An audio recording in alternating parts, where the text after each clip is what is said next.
My name is Josh Weathers. My friends and I are from Fort Worth, Texas. We're gonna play some music. We're gonna play some old songs. I haven't played any of these old songs in a while.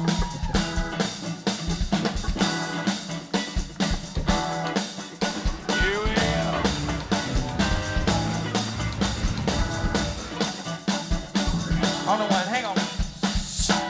Are you alive, people? So music did have an impact on my childhood. My first concert that I went to was George Strait at the old Texas Rangers stadium, and I think Nolan Ryan pitched that day, and George Strait was the concert afterwards. I was probably 5 when that happened, and I loved George Strait. I used to pretend I was him and play a little plastic guitar and sing Amarillo by Morning on our fireplace. And I found a guitar actually in a friend's garage, and the neck was falling off, and so I stapled the neck back on.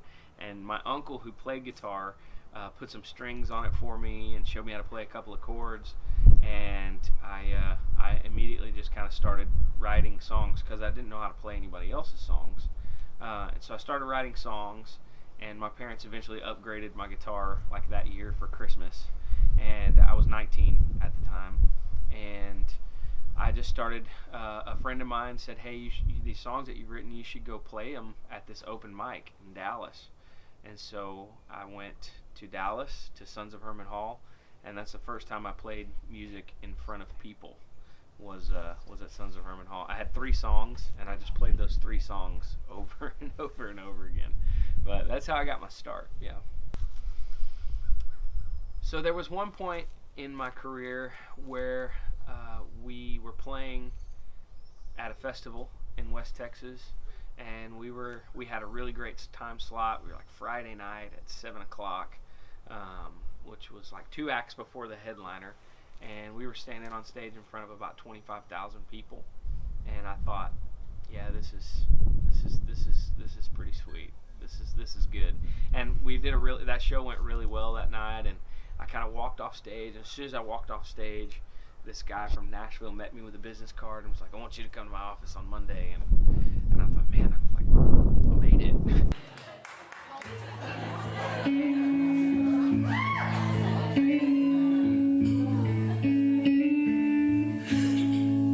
If I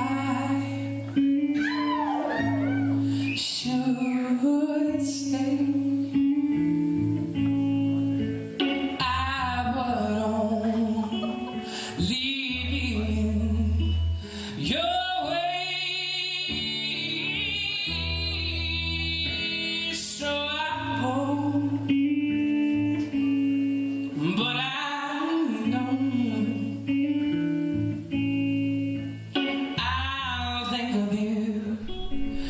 So my reaction to the "I Will Always Love You" video I was pretty astounded. You know, the video at the time was actually already 2 years old, and I'd recorded it. I didn't even know it was recorded, actually.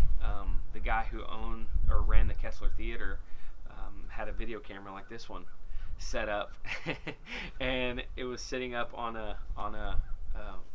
one of the upper ledges of the venue, and he just taped the whole show. And that video he decided to post the next day, and it kind of initially got a little bit of, you know, kind of some buzz on social media. And then, you know, 2 years later, I think it was probably around the time of like the, you know, when Whitney Houston had passed away, maybe like it was like the anniversary of her death or something, someone shared that video, you know, on Reddit, and then it was like Huffington Post, and then it was the Chive, and it was all these different places. And we were just kind of keeping up with it, and the thing that blew me away the most was the response to it. You know, the fact that it went viral, that was crazy, but, you know, I was getting phone calls from LA and from record labels and from all these people that that just kind of made my head spin. And so my response to a lot of those record labels, I actually denied a lot of the requests to come to Nashville or LA or wherever, just because it just wasn't the plan for my life at the time. My wife and I were in the process of adopting a little girl from India, and I knew that was going to pull me away from my family, and so I just felt really strongly that it was probably not the time for that. Josh took a break from his band after 10 years on the road in 2014.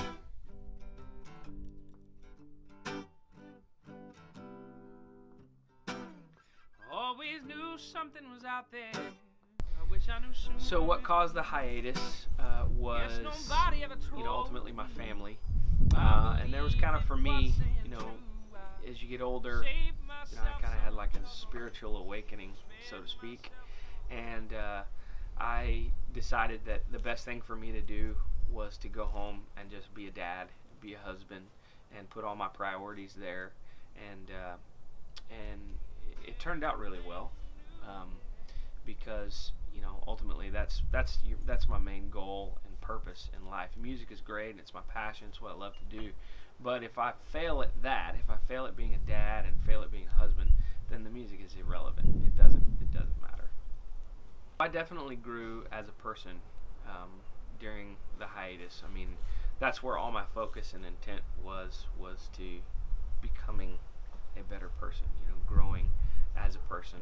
And musically, actually just kind of putting the guitar down made me really enjoy it when I picked it back up again. So if I'd walk through the room and see my guitar on a stand, then I would pick it up and I'd actually enjoy playing it, as opposed to before that it was just it'd become a job.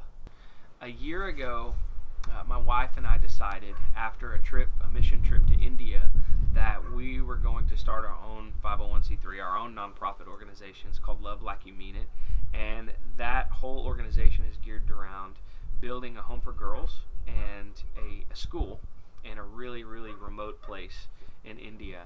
And we just couldn't unsee the things that we'd seen over there, the poverty in India and just sort of the destitute lives that so many people live over there. The fact that there's 1 billion people in India and there's close to 28 million orphans was just, and you can literally see it everywhere you go. You see naked babies on the street, and no one's caring for those children, or parents are at work and mom and dad just leave the baby to be tended to by other people, and other people don't care. Just a crazy scenario. And so we really wanted to be intentional about doing something there. And the kind of break in the hiatus, so to speak, or the return back to playing out live and things like that, was because that seemed like a really wise way to raise funds. Josh played at President Trump's inaugural ball.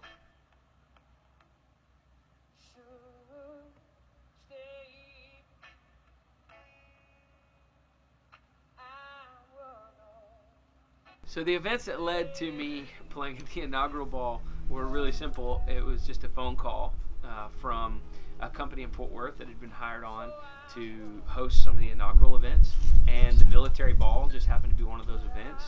And I'd worked with them in the past, and we had a great relationship. And so they said, "Hey, we want to use a guy from Fort Worth. Would you be interested in coming and doing this?" And it was, immediate yes, I love